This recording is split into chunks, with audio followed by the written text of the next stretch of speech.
Olá, seja muito bem-vindo ao Portal Educação, mais um conteúdo que a gente está produzindo para você que acompanha aqui o nosso canal. Primeiro, agradecer a sua audiência, muito obrigado pela moral, pela força que você dá aqui para o Portal Educação e também me apresentar. Eu sou o Yuri Veleda, você deve estar vendo o meu nome em algum canto aqui da tela. A gente hoje traz um tema super bacana para você, que é o Novembro Azul. A gente traz aqui que a prevenção começa na informação e a gente trouxe um convidado super especial, um cara de gabarito na área da saúde, que é o Dr. Michael Kurahashi, que vai conversar com a gente hoje, esclarecendo, na verdade, tudo que envolve o câncer de próstata, toda a questão do Novembro Azul para a gente aqui. Eu quero aproveitar, então, e introduzi-lo aqui ao nosso conteúdo. Boa tarde, Dr. Michael. Obrigado por estar com a gente, obrigado por aceitar o nosso convite aqui e participar hoje do nosso conteúdo aqui no Portal Educação. Boa tarde, Yuri. É um prazer estar aqui com vocês hoje e poder colaborar um pouquinho e falar um pouco sobre câncer de próstata e o nosso Novembro Azul. Que bacana, para a gente é um prazer ter você aqui, aproveitar e trazer o seu currículo, né, que é oncologista clínico, é coordenador do Serviço de Oncologia Clínica do Hospital Santa Casa de Curitiba, no Paraná. De novo, agradecer a sua presença. A gente, para começar, se você quiser, pode trazer mais da sua experiência, da sua carreira aí na área. Bom, eu sou oncologista clínico, né, de formação. Às vezes até uma oportunidade muito boa, porque assim, dentro da oncologia nós temos alguns segmentos, né? Você tem o cirurgião oncológico, você tem o oncologista clínico e o radio-oncologista. Então, falando um pouquinho sobre a área, né? Então, o cirurgião oncológico, como o próprio nome diz, é o cirurgião que vai operar esses tumores oncológicos. O oncologista clínico vê essa parte mais clínica de consultório e está mais ligado a essa parte de tratamento clínico com quimioterapia, hormonioterapia. E o radio-oncologista, antigamente chamado de radioterapeuta, está vinculado mais à radioterapia. Bom, eu sou oncologista clínico, atuo trabalhando sobre todos os tipos de tumores, mas nos últimos anos eu tenho um foco mais concentrado em tumores urológicos e tumores torácicos, como câncer de pulmão. Eu sou coordenador da oncologia do Hospital Santa Casa de Curitiba e atendo também na clínica Ciunc, né? Tive uma mudança recente e estou atendendo lá também agora, praticamente todos os dias. Perfeito, excelente. Acho que aqui no portal, né, a gente tem um público muito grande, assim, muito variado, né, desde profissionais da saúde, profissionais de outras áreas que o Portal Educação também aqui desenvolve, estudantes, claro, público em geral também, porque o nosso conteúdo aqui vai para o canal no YouTube, então acaba impactando aí muitas pessoas. Então, para a gente começar, assim, já introduzir um pouquinho mais o conteúdo em direção ao tema, que é o Novembro Azul e o câncer de próstata, pode trazer para a gente uma breve explicação de como ele impacta a vida de um homem? O câncer de próstata, a gente sabe que é dos tumores no sexo masculino um dos mais frequentes, né? E pelo fato de ser um dos tumores mais frequentes, é um tumor que é prevenível, né? Então a gente consegue hoje fazer um diagnóstico precoce e conseguir fazer um tratamento mais adequado e curativo para esses pacientes. O grande problema que a gente vê hoje no câncer de próstata ainda é, infelizmente, a questão do preconceito em relação ao próprio exame.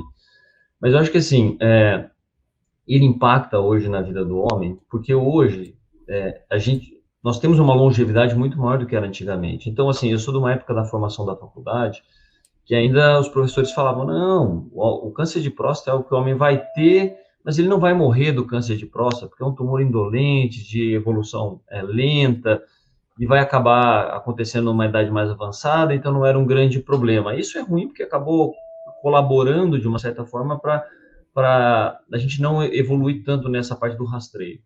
Mas a gente sabe que não é verdade isso. Hoje, com essa longevidade que aumentou, né, hoje o homem, a medicina avançou no total, então nós percebemos que hoje, sim, as pessoas morrem de câncer de próstata. E existem formas mais agressivas do câncer de próstata também. Então, isso impacta na vida do homem, porque muitos homens vão morrer de câncer de próstata, né? Isso é importante, pensar sempre num diagnóstico precoce, porque você pode ficar curado, né? Eventualmente ter o câncer de próstata, você ter um diagnóstico precoce vai fazer um tratamento curativo, né? E existem várias formas de ter um diagnóstico precoce, de formas de prevenir o câncer. Então, entender e principalmente essa questão do preconceito, que a gente consiga diminuir tudo isso, é importante, né? Acho que é importante para a saúde masculina, porque a gente faz sempre um paralelo e vai acabar comparando com as mulheres. As mulheres, elas são muito mais engajadas nessa questão de rastreio, de diagnóstico, de fazer o exame. Então, para nós, é um exemplo, né? É claro que existem falhas ainda, mas quando você faz um paralelo na comparação entre homens e mulheres, existe um abismo muito grande aí. Perfeito, perfeito. Até me corrija se eu estiver errado, mas o câncer de próstata é um dos mais comuns entre os homens hoje, né? A Sim. recomendação que a gente entende, eu fiz uma breve pesquisa aqui, mas acima de 45 anos é que todos façam exames anualmente, correto? Então, Pode pode falar, por continuar. favor. Não, pode falar, por favor. A Só pergunta era exatamente essa. colocar um adendo, porque assim, a idade é 50 anos. 50 Tá? anos, A idade perfeito. para começar o rastreio, né, o exame da próstata, que é o exame físico do toque, e mais o PSA, 50 anos. Se por acaso existir uma história de câncer de próstata na família, aí sim, muitas vezes a gente começa sim o rastreio mais cedo, aos 45. Existem situações especiais também, muitas vezes na população de origem, como é que vamos dizer aqui, os negros no sentido, eles têm um tumor de próstata geneticamente mais agressivo. Então, isso acaba tendo que, muitas vezes, a gente começar um rastreio mais cedo também. Então, existem situações especiais com 45 anos que a gente pode começar, sim, um rastreio. Mas, de forma geral, para a população, até para informar a população, aos 50, tá?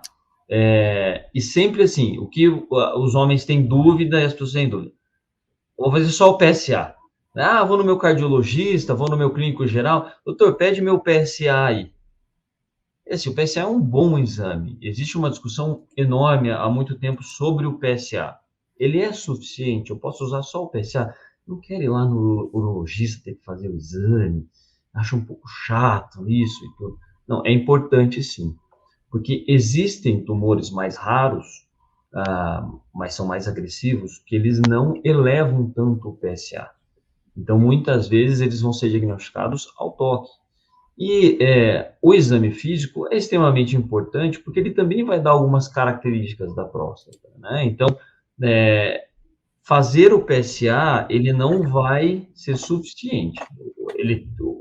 O homem tem que ir ao urologista, fazer uma avaliação completa, porque, assim, não é só o câncer de próstata, existem outras doenças da próstata que afetam a vida do homem, por exemplo, a hiperplasia prostática benigna. É algo muito, muito comum na população masculina, o aumento da próstata, que acontece muitas vezes com a idade, e isso acaba trazendo muitos inconvenientes para os homens. Alteração da micção, diminuição da força do jato urinário, aumento de idas ao banheiro durante o período noturno, e os homens têm essa tendência a procrastinar, geralmente, a ida ao médico, a fazer o exame. Então, é importante, e muitas vezes eu falo assim, até para os meus colegas, falo, ó, quando o paciente fica pedindo para solicitar o PSA, a gente tem que ser mais enfático, dizer, não, você tem que ir no urologista consultar, não vou ficar fazendo teu PSA aqui, porque senão você não vai lá no urologista. Então, essa educação no todo é importante, né? O homem, ele tenta escapar, isso existe, é alguma coisa que é da nossa própria formação, que a gente tem que mudar a cabeça. Como eu disse, a mulher, no paralelo, ela é acostumada já a fazer esse acompanhamento com o médico desde a adolescência. Ela vai no ginecologista, ela tem as consultas periódicas. A mulher, geralmente, ela é mais assídua no consultório médico. O homem não. Quantas vezes a gente escuta no consultório de homens com câncer, de qualquer tipo de câncer, não só de próstata, que eles chegam no consultório e falam, é a primeira vez que eu venho num consultório médico, com, às vezes, 70 anos. Eu penso, como é que essa pessoa nunca foi num médico até essa idade, né? Então, o homem, por esse fato dele já não ter um vínculo com o médico desde cedo, como é a mulher, ele muitas vezes acaba realmente achando que não é necessário. Não tem problema nenhum. Essa questão de prevenção, e diagnóstico precoce é algo muito novo. Então, essa população mais idosa, que hoje está na faixa dos 70 anos, eles não são acostumados mesmo, né? Então, essa educação é uma coisa mais recente, mas a gente tem que enfatizar isso, né? Tem que buscar sempre esse engajamento com os homens, com a população no geral, realmente para poder ir mais ao médico, cuidar da sua saúde, né? O homem tem que cuidar da saúde dele.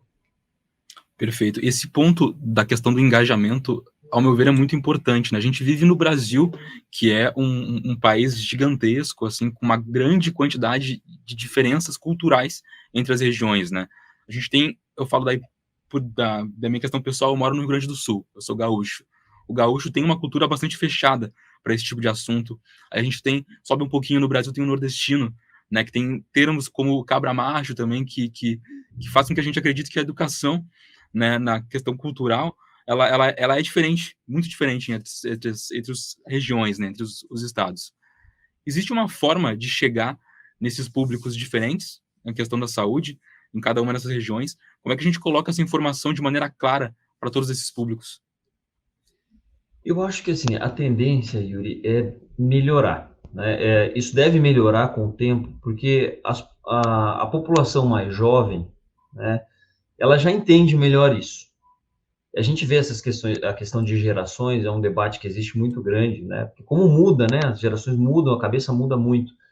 Então, as gerações mais jovens, hoje até os de 40 anos, 50 anos, eles já têm esse entendimento melhor. É claro que em regiões mais distantes ainda, isso não mudou muito, né? Esse realmente é o grande desafio. E eu digo não só esse problema nosso da urologia, do câncer de próstata, num todo. Porque eu acho que o Novembro Azul, existe o Dia Mundial do Combate ao Câncer de Próstata, que é o dia 17 de novembro, o Novembro Azul, que vem em torno disso, mas acho que é muito importante frisar que o Novembro Azul é a saúde masculina num todo. O homem tem que ir no cardiologista, ele tem que ir no médico, avaliar a condição clínica dele. Não é assim, eu estou bem, não preciso ir. Muitas coisas passam por prevenção e diagnóstico precoce. Aí eu vou abrir uma janela para explicar um pouquinho melhor, né, essa questão de prevenção e diagnóstico precoce. São coisas diferentes. Quando a gente fala de prevenção, todos esses diagnósticos que eu estou falando de exame, PSA, o toque, são diagnósticos precoces. Isso não é prevenção. Prevenção geralmente está mais vinculada a medidas. Então, ir ao médico, muitas vezes, ele vai até instruir medidas preventivas, que é uma coisa que a gente conversa muito no consultório. Eu gasto muito tempo falando isso com meus pacientes oncológicos.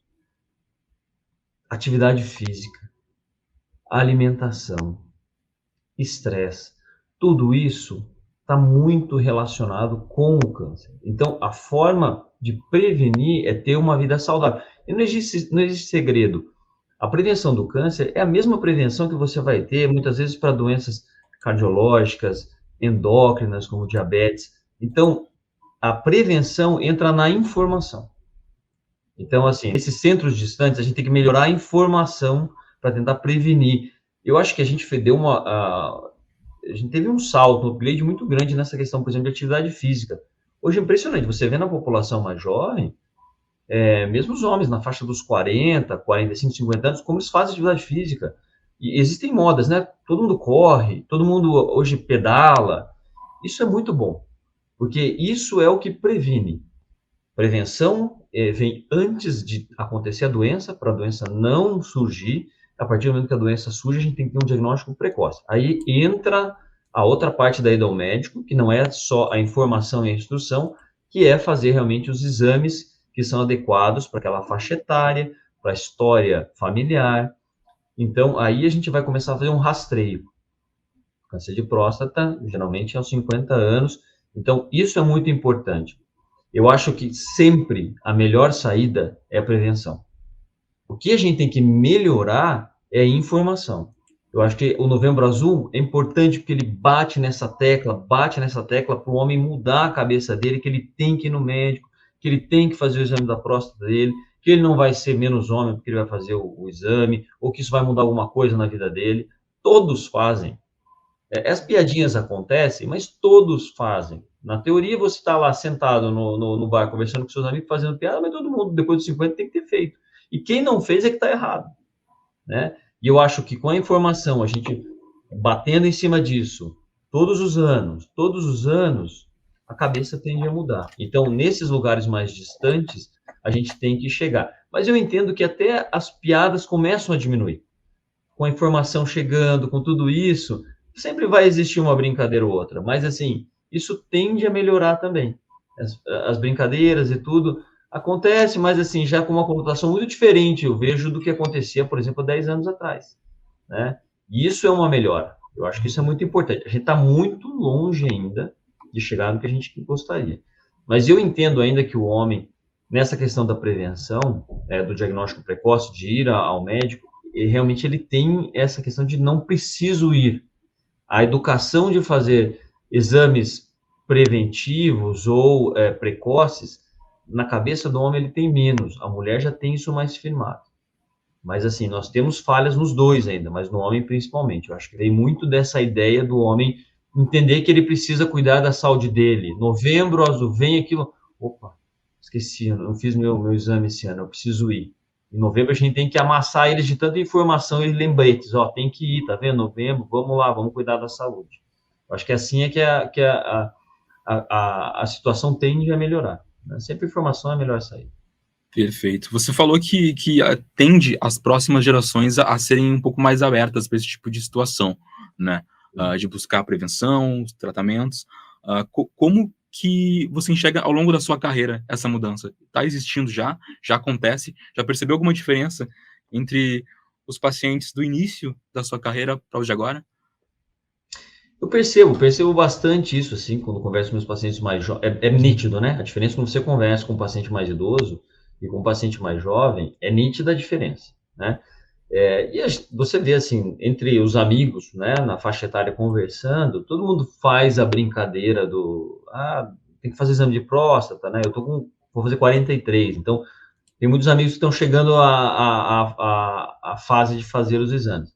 Todo mundo brinca, mas ninguém fala assim, eu não vou fazer. Todo mundo, não, tem que fazer. Vamos. Então, assim, e eu vejo que, por exemplo, gerações anteriores, como a do meu pai, provavelmente eles nem cogitavam, eles nem falavam isso, porque ficava aquela situação, às vezes, uma situação um pouco chata, assim, não. Então, isso eu acho que tem mudado, eu acho que, assim, as gerações mais jovens, elas têm uma preocupação maior com a saúde. Eu acho que o acesso à saúde também melhorou muito, né?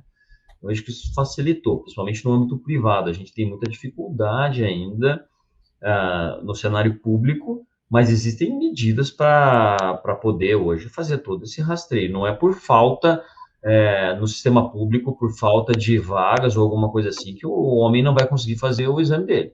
Isso não é desculpa, não. Isso tem.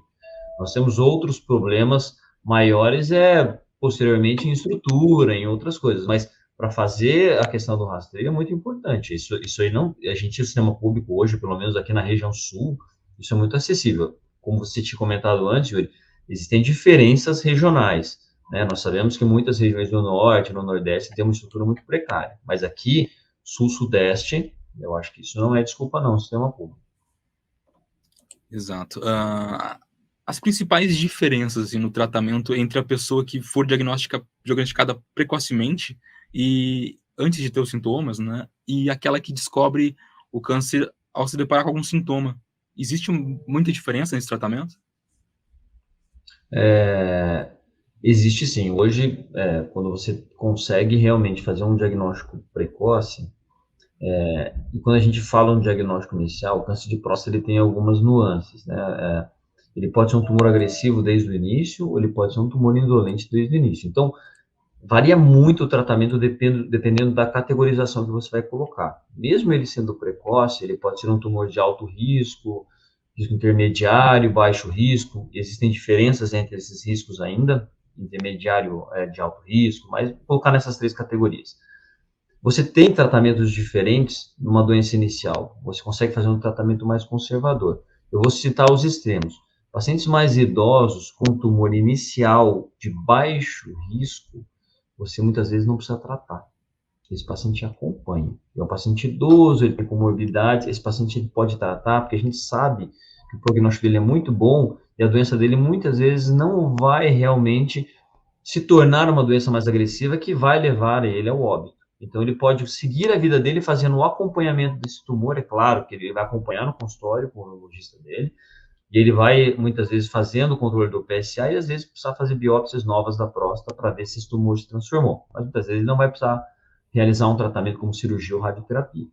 Tumores mais indolentes também, muitas vezes, você consegue fazer radioterapias muito localizadas, chamada de braquiterapia, que também você consegue minimizar muito efeito colateral, né? E mesmo em tumores um pouco mais avançados, hoje você consegue ainda ter uma chance muito boa de curabilidade associando técnicas. Você pode fazer radioterapia, por exemplo, com um bloqueio hormonal, né? Isso também traz hoje um impacto muito interessante em relação à sobrevida, à curabilidade da doença. É claro que quanto mais inicial o tratamento, tende o tratamento a ser menos agressivo e com uma chance muito maior de curabilidade. Quanto mais tarde, por exemplo, eu descobri que eu já tive sintoma. Infelizmente, chegam muitos pacientes no consultório, por exemplo, em fases mais avançadas com metástases ósseas, quando a doença já espalhou e acabou fazendo uma disseminação e o foco principal mais comum no câncer de próstata são os ossos. Esse paciente chega por dor óssea, muitas vezes no consultório. Ele já, infelizmente, chegou numa fase mais avançada e a gente não consegue curar a doença. A gente vai trabalhar em cima para controlar os sintomas, aumentar a sobrevida desse paciente, né? E trazer, principalmente, uma qualidade de vida para ele. O ideal é que não chegue nesse ponto. Por isso que a gente frisa muito essa questão do tratamento, do diagnóstico precoce. Fazer os exames de controle, de rastreamento, para não chegar no consultório com uma doença sem possibilidade de cura. Porque aí você vai falar de sobrevida, de tempo de sobrevida. E quando você chega com diagnóstico precoce, você vai falar de curabilidade. Então, são coisas bem diferentes. Então, muda bastante a agressividade do tratamento, a chance de cura, tudo isso é proporcional a quanto mais inicial você conseguir fazer o diagnóstico, melhor é as chances do homem sempre. Perfeito. Você falou no início que a busca pelos exames se dá a partir de 50 anos, né? A 45 para quem tem algum caso na família. Por exemplo, eu tenho um avô que teve o câncer de próstata. Preciso fazer esses exames a partir de 45? Tem algum grau de parentesco para a pessoa começar a se preocupar? Ou alguma outra situação, não só o parentesco familiar? Assim, o grau geralmente é mais importante, é o primeiro grau, assim, pai, irmãos, né? Mas é muito importante, muitas vezes, saber a idade com que, por exemplo, o avô, o pai, teve o câncer de próstata. Quanto mais cedo você vai começar também. Por exemplo, eu tive um avô, mas meu avô teve cedo, ele teve com 60 anos, ele teve com 50 e poucos. O ideal é que você já faça uma consulta aos 35, você vai conversar com você, vai tirar mais informações e tudo, para ver realmente a necessidade de já começar um rastreio. Às vezes vai começar um PSA já inicial, para ver quanto que é o seu PSA basal. Então, tem uma relação, o parentesco quanto mais próximo, o avô e tios já a gente considera próximo, mas o primeiro grau é o mais importante, mas já leva isso a uma ida ao consultório do urologista, sim. Existem outras situações, Júlio, você perguntou se tem outras situações que a gente pode também fazer o rastreio precoce. Sim. Hoje, a gente avançou bastante dentro da oncologia, e nós temos, por exemplo, hoje, testes genéticos. Um teste genético que é muito emblemático é o da Angelina Jolie, né, do câncer de mama, que teve toda a repercussão, que ela fez a cirurgia preventiva, tirou as mamas preventivamente, com uma técnica onde você preserva a pele, coloca uma prótese.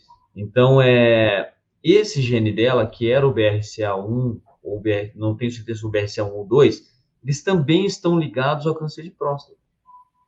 Então, nós sabemos hoje que porque antes o homem ficava muito confortável. Não, se tiver só a mutação do BRCA, é câncer de mama. Isso é com mulher, eu sou homem, não tem problema. Não, nós sabemos hoje que a mutação do BRCA2, ele tem uma ligação muito forte com o câncer de próstata. O BRCA1, ele é mais raro no câncer de próstata, mas o BRCA2 é mais comum. Nós sabemos que aproximadamente 20% dos cânceres de próstata, eles têm uma relação com essas mutações que nós chamamos de germinativas. Então, é muito difícil que hoje, nos dias atuais, alguém saiba, tenha feito teste para saber. Mas provavelmente se alguém fez o teste porque algum familiar teve, essa pessoa vai chegar mais cedo também ao consultório do urologista. vai ter que estar já acompanhando mais cedo, porque realmente tem uma tendência, não só câncer de próstata, existem outros tumores também, mas essa é uma indicação também para começar um rastreio mais cedo. São tumores que acontecem mais cedo, com uma agressividade maior também, né? Então, como acontece na mama também, a gente tem hoje já um papel nessas mutações genéticas no câncer de próstata. Perfeito. A gente vive num país onde o poder aquisitivo não é tão grande, né? Hoje o SUS disponibiliza esses exames para a pessoa que buscar? A gente tem os exames convencionais, PSA, o exame físico, o toque. Agora, esses exames genéticos de rastreio ainda não são feitos de uma forma geral, nem no meio privado, né? Nós dispomos disso hoje. O câncer de mama, eles conseguem fazer no meio privado, por exemplo, os convênios pagam em critérios muito específicos. Existe um questionário que tem que ser preenchido. Se preencher aquele questionário, o convênio ele vai pagar esse teste. O câncer de próstata ainda não existe. Nos Estados Unidos, eles acabam fazendo mais, existem testes até que não são tão confiáveis, por exemplo, que você compra na farmácia, né? Então, hoje, como o pessoal vai bastante nos Estados Unidos, está acostumado a ver aquela Walgreens, CVS, as farmácias, eles chegam a vender esse teste saliva. Mas, assim, ainda não é algo muito confiável, mas eles colocam o teste do BRCA, por exemplo, nesse teste. Mas para quem tem história familiar e pensa em fazer, que está nos escutando, por exemplo, o ideal é que, assim, eu tenho uma história familiar. Antes de pensar em fazer o teste, o ideal é fazer uma consulta com um oncologista ou com um geneticista para saber se realmente tem indicação. Porque são testes que não são baratos, são testes que têm um custo. Mas, infelizmente, no nosso sistema público, a gente não tem, né? Mesmo para câncer de mama, hoje não é possível realizar esses testes pelo SUS. Certo. Eu dando uma pesquisada para conversar com você hoje, eu acabei me deparando com algumas pesquisas assim, bem controversas, né? Algumas opiniões negativas, algumas opiniões positivas, que em relação à obesidade como um fator de risco. Você tem algum apontamento em relação a isso? Sabe dizer se realmente isso é um ponto que acaba favorecendo ao câncer de próstata ou não? Sim. De forma geral, tá? De forma geral, obesidade é fator de risco para câncer. Vamos dizer todos. Existem alguns que têm uma relação maior, câncer de mama, câncer de próstata.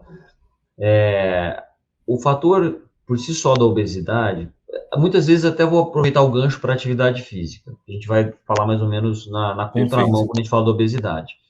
O que acontece? Às vezes parece muito distante, muito abstrato quando alguém fala assim, atividade física previne câncer.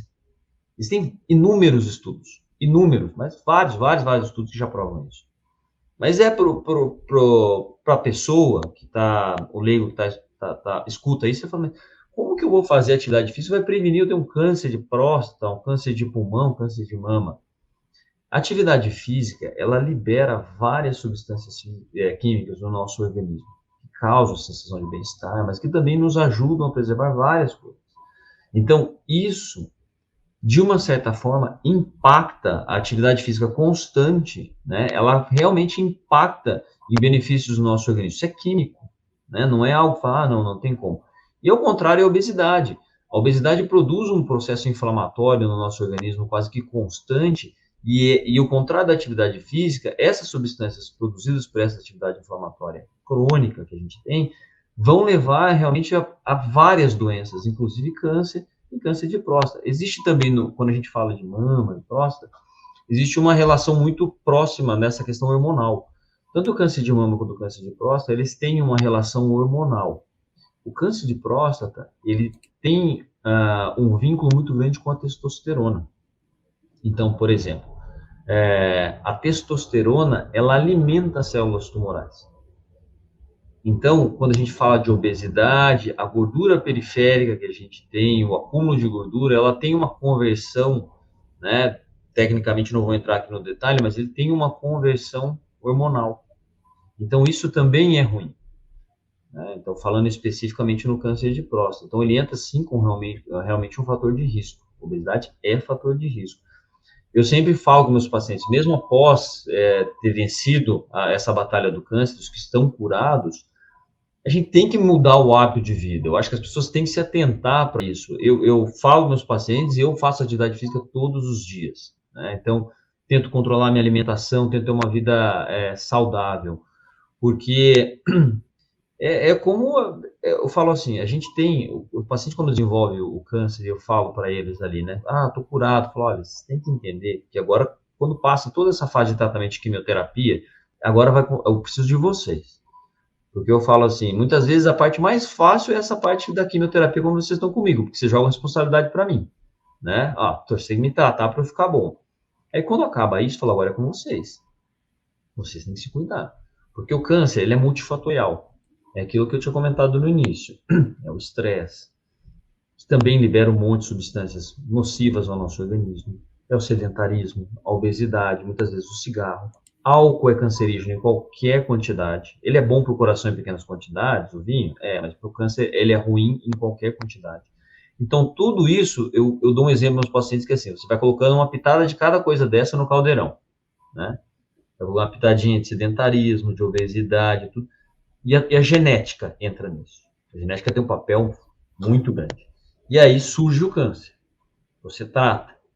Você continua fazendo tudo igual, porque a genética é a mesma. Uma pitada de sedentarismo, uma pitada de obesidade. A receita é a mesma. A tendência é que vai acontecer a mesma coisa que aconteceu antes. Se a gente não mudar isso, se o homem, a mulher não tiver consciência que eu fiz errado alguma coisa, eu fiz errado até agora, preciso mudar. É claro que existem pessoas extremamente saudáveis que desenvolvem câncer. Eu falo, o Marco está falando aí, mas eu sou atleta, faço tudo, como bem e tive câncer. Cedo. Acontece, algumas pessoas, a genética é muito forte nesse sentido, a mutação genética que herdou ou que adquiriu é muito forte nisso e vai desenvolver câncer. Mas eu falo o seguinte para essas pessoas, se você não tivesse uma vida tão saudável, pode ter certeza que isso teria acontecido muito tempo antes. Muito tempo antes, talvez você não estivesse aqui hoje para estar conversando. Então, ter esses hábitos saudáveis é extremamente importante para prevenir e também para quem já teve, né? Para não ter de novo. Porque eu falo para os meus pacientes que já tiveram, estão curados, eu falo o seguinte, não é uma coisa assim, eu já tive, a minha vez já foi, eu não vou ter outro. Pelo contrário, quem já teve um câncer, ele já tem uma genética desfavorável, ele tem a chance de ter um segundo tumor maior do que uma pessoa que nunca teve. Então ele tem que cuidar em dobro, né? Perfeito. Existem fatores que podem ajudar a desenvolver o câncer de próstata na vida? Além, claro, da pessoa acabar não fazendo atividade física, acabar se tornando obesa em algum momento. Existem outros fatores que podem colaborar para isso? Existe o fator genético, a gente comentou, né? Você tem histórico familiar, alguma dessas mutações germinativas, hoje nós sabemos que podem ter uma relação também. E fatores de risco como cigarro, bebida alcoólica e, por exemplo, carne vermelha, hoje a gente sabe que também, carne vermelha eu vou especificar porque é carne bovina, né? Também a gente sabe que ele tem um potencial cancerígeno hoje. Essas situações estão relacionadas hoje com câncer e essas que eu comentei também relacionadas ao câncer de próstata. É muito complicado, porque eu não quero que ninguém saia, né, hoje, né, depois que escutou isso, meu Deus, agora eu não como mais carne, não bebo mais nada. Eu acho que assim, o segredo da vida é equilíbrio, né? É equilíbrio. Eu acho que os excessos sempre são ruins. Eu sempre converso com meus pacientes, essa questão da carne bovina, nós temos o hábito, o brasileiro tem o hábito, né, do bife, do bife na refeição.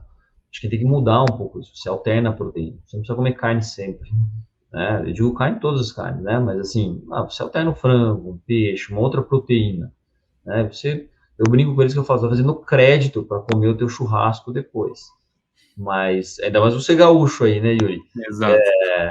Eu acho que a gente tem que começar a ter uma alimentação mais saudável, mais balanceada. É o que eu falei, o segredo da vida é equilíbrio, né? Você tem que ter uma vida mais equilibrada para tentar ter uma longevidade maior, ter uma vida saudável é importante.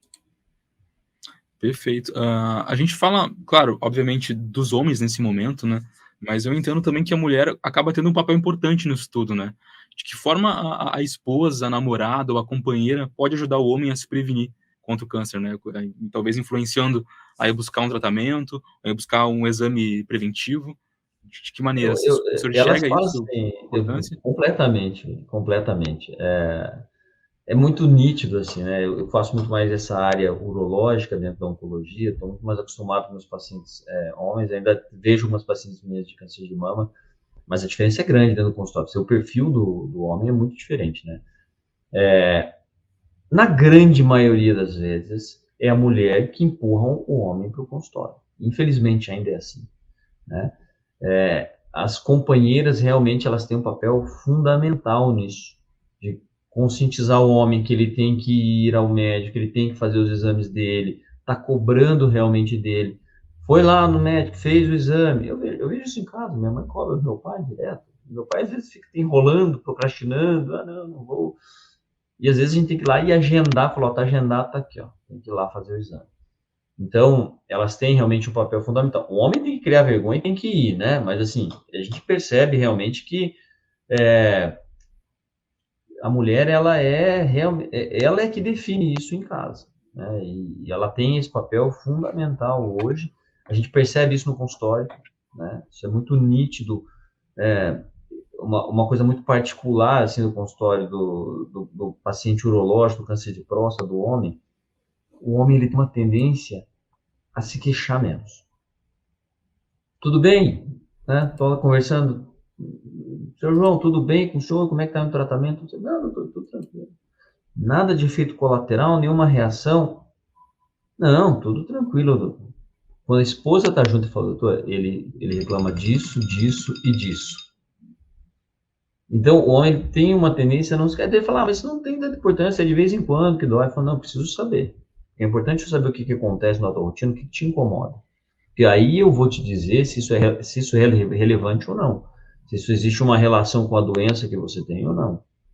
Então, aí por esse detalhe você vê como ainda o papel da mulher é fundamental ao lado do paciente, né? Ela que reporta, geralmente, a maioria das situações mesmo, e é ela que agenda os exames, ela que faz tudo ainda.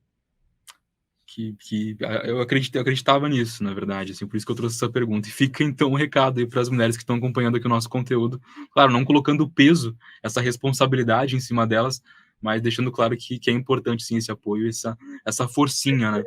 É Elas muito podem fazer. importante, e eu vou até para as mulheres que estão nos escutando, muitas vezes quando o marido, o namorado, ele fala mas que chato, fica me incomodando, cobrando. É isso mesmo.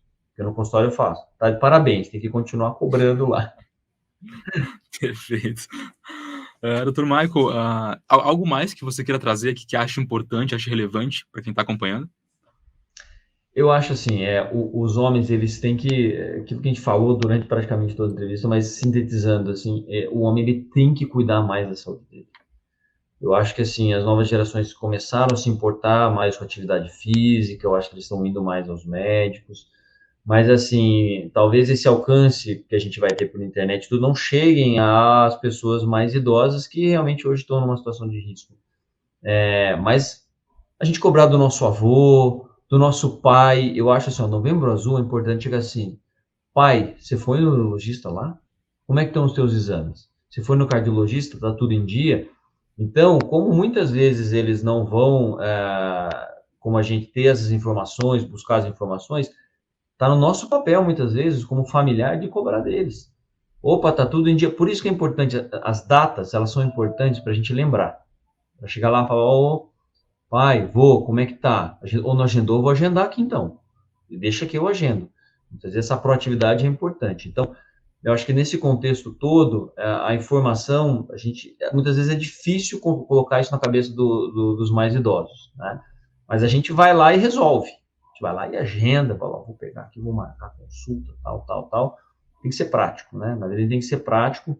E aquilo que eu falei, ter equilíbrio sempre, né? Tentar ter uma vida saudável, atividade física, alimentação, maneirar na vida alcoólica. Hoje, uma coisa que eu vejo que assim, me impressiona, que eu fico muito feliz, Yuri, é como diminuiu tabagismo, Que ótimo. como diminuiu, assim, eu sou de uma geração que se fumava dentro do carro com as crianças com o vidro fechado, né? Isso hoje é, assim, é impossível você ver uma situação dessa.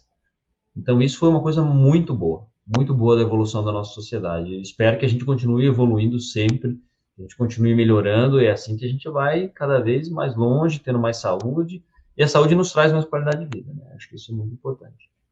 Sem dúvida, sem dúvida. Dr. Michael Kurahashi, a gente conversou com ele então hoje aqui, que é oncologista clínico, coordenador do Serviço de Oncologia Clínica do Hospital Santa Casa de Curitiba, no Paraná.